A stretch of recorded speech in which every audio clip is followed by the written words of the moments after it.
Hello नमस्कार. आजच्या ब्लॉगमध्ये तुमचं स्वागत आहे. तर आज मम्मी पप्पा दोघेही मला जाणार होते, म्हणून सगळ्यांना सकाळी लवकर उठण्यासाठी त्यांनी रात्रीच आदेश दिला होता. पप्पा म्हटले की नाश्त्यासाठी काय तर बनव. मग काय एकदम इझी म्हणजे उपीट होतं. मी तेच रेडी करून ठेवलो. माझं उपीट करून झालं, पण मम्मीचं का साडी नेसून संपेना. मग काय मला बोलवली हेल्पसाठी. मग काय साईड पिन करून देऊन सांगितलं निरी करून ठेव आलोच म्हणून. मग काय मी स्ट्रेटनर आणायला आत गेले. स्ट्रेटनर हे फक्त केस स्ट्रेट करायसाठी नाही, तर साड्याच्या निर्या पण ह्याच्याने आम्ही स्ट्रेट करू शकतो. वाटलंच तर ट्राय करून बघा. आज आणि वाटलं मम्मी काय तिथे लग्नात जाऊले का देवीस भेटू जाऊले का समजे ना, एवढं नटून थटून जाऊले. आता असू दे म्हणून रेडी केलो. पोरांचं तर खूपच बरं. एक पॅन्ट एक शर्ट घालून कुठे पण सुटले. बघा आमचा पप्पा काय नाही, एक पॅन्ट शर्ट घालून सुटला कुठे पण. त्यांना आता बघणार को. लवकर सगळं आवरून ह्याने सुटले मला.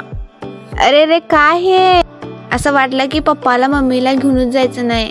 मग म्हटलो की त्यांनी जातले जाऊ देत आणि आम्ही आमचा पुढचा प्रवास चालू करून दे. मग काय लवकर भाकऱ्या संपून घेतले. भाकरी फुगतल्या बघून फक्त डोक्यात एकच विचार आला की फक्त मी फुगत नाही तर माझ्या भाकरी पण फुगत्यात आणि मला कमेंट करून नक्की सांगा की तुमच्या पण भाकऱ्या अशा फुगत्यात. तर काय मी रेडी झाले कॉलेजला जायला. इकडं तिकडं बघितलो की गाडी पण येईल का, गाडी का आली नाही. असंच बस स्टॉप पर्यंत चालत गेले. बघितलं तर खूप गर्दी होती रे बाबा बस स्टॉपवर. बघा आई आली आमची चेन्नई एक्सप्रेस. मग काय बसून गेले की डायरेक्ट खानापूरला. हे बघा खानापूरचा बस स्टॉप किती मस्त आहे ना. मग मी मॅमला रिंगटोंग लावून दिलो आणि हेच वाट बघत होतो की केव्हा एकदा क्लास सुटते आणि मार्केटला जाऊ. मी गेलो मार्केटला. मार्केट मला गेलेलं थोडं काम होतं, ते का झालं नाही. म्हटलं की आता लस्सी तर पिऊन जाऊया. मग मी आणि माझी फ्रेंड बसलो लस्सी प्यायला. मग आमची लस्सी आली.